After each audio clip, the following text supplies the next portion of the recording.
So suicide for celluloid, this is Yusuf. My video ran too long, so I'm going to have to make this very short because now I'm in a rush. You, like me, have read the Church Fathers, Irenaeus of Lyon, Cyril of Alexandria, Origen, Tertullian, and it's funny that, man, I really explained this perfectly in the other video, but I guess it was too long and it was rejected. But basically, the germ of where modern science comes from, or the society with the climate and the culture that it came from, which was Renaissance Italy, wound up. This is where with Aristotelian thought, scholasticism, and then you have people like Copernicus studying in Italy, and Galileo, and all the great pilots of ships that were known to be explorers, like John Cabot, Giovanni Cabota, Amerigo Vespucci, Christopher Columbus. You had Venice and Florence, you had basically city-states that worked on commerce and were results driven, and obviously just having the Crusades happen helped, and the Reconquista in Spain helped with this influx of knowledge. But that there's also this from this comes this strain of thought that's really does influence, like the Bible thumpers, or the people who think that reading the Bible to get theology or doctrine or dogma or how to act or pray makes sense at all.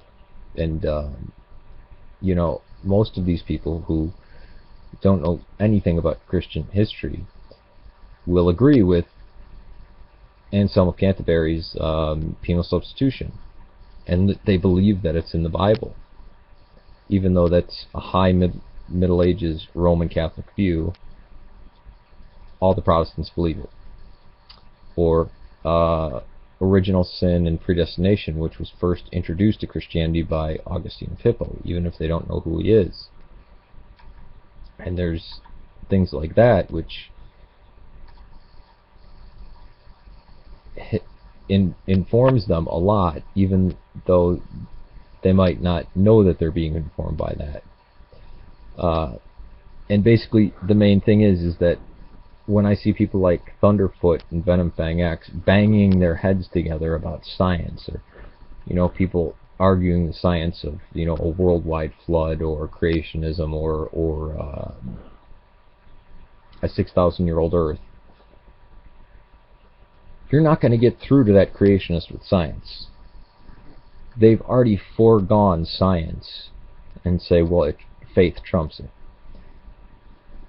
I had some success with a few people by saying, look, I can show you the Christians looked at the Jewish scriptures and they were using it as a reaction against Marcion, and that was the main artillery that they used to back up their view. But they were, you could see throughout the ages, they were using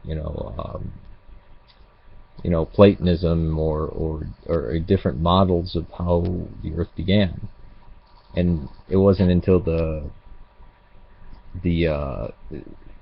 Aristotelian scholastic late Middle Ages, basically Renaissance or late Middle Ages, that you get this idea of timeline. I mean, even when talking about the Big Bang, like you did in the video with the Bible thumper guy, saying things like before or after, or like, well, when thermodynamics kicked in was at T13 or whatever, or before the Big Bang. Saying before the Big Bang is stupid, or something like nothing, or outside of time. I mean, these are silly things. And I talked to somebody from Fermilab, and they said, you know what, actually with cosmology, we actually have to use theological terms, because saying before and after when you're talking about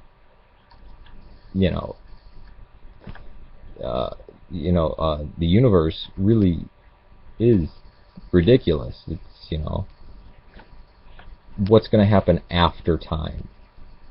You can see the absurdity of that. you know, or what's before the beginning. But the way it always wonders, and I wonder if this has crossed your mind too. About it, I get kind of irritated. I'm like, why don't you just lay the axe at the root?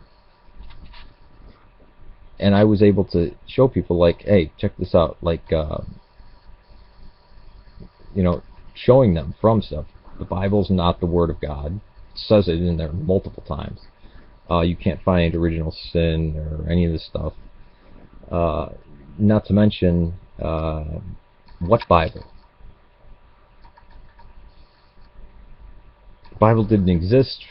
The New Testament certainly didn't exist for hundreds and hundreds of years. And this is supposed to be the great time of Christianity, when there was the apostles, and those people were taught by the apostles. And the really way to lay the axe at the root is to go back before this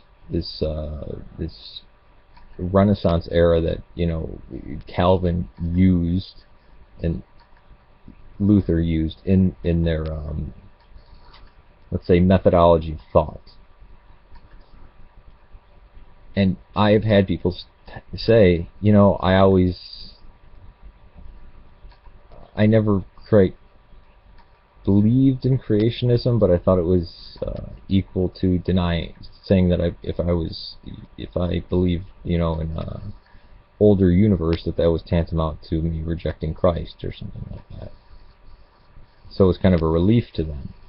But battering people with science, I mean, no, I can scientifically prove that the Big Bang did happen. Well, first of all, no, you can't, but maybe you can prove there's not a worldwide flood. But to me, those aren't the issues. You can go before that, lay the axe at the root, so that whole limb of crazy pseudoscience or false science or negation of science just drops right off. I believe you know what I'm talking about, and I would love to have a discussion with you about this, about basically what I see as a failure in the atheistic argument. Not all atheists, but there are some flaws in many atheist arguments that are very popular, and especially the flaw in dealing with this new brand of Christianity that's about 100 years old. There's a much easier way to deal with it without any of the screaming or yelling or trying to prove anything, or, you know, or even trying to take their belief in God away.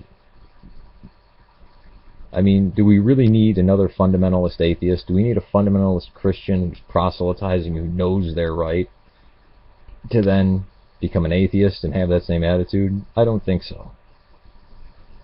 For me, what's most important is rationality. I despise proselytizing. You know, I don't believe in heaven or hell. What's important to me is people treating each other with respect and communication of ideas. And one thing that I think causes most harm in the world is arrogance and pompousness. And I'll end soon because it's going to cut me off again. But from our few interactions, I can tell that you're knowledgeable, you're not into personal attacks, and you're somebody who I can vehemently disagree with, and it will never get hostile. But I would be very interested in having a conversation with you on this, and I think even if this was on like Google Hangout or something, people watching it, I think it would be interesting for them to see, because I have not heard this talked about. You know, it's always been people banging their heads together about creationism, or is the Bible the Word of God. You can cut it off before it even gets there. That's the way I see it. Peace to you.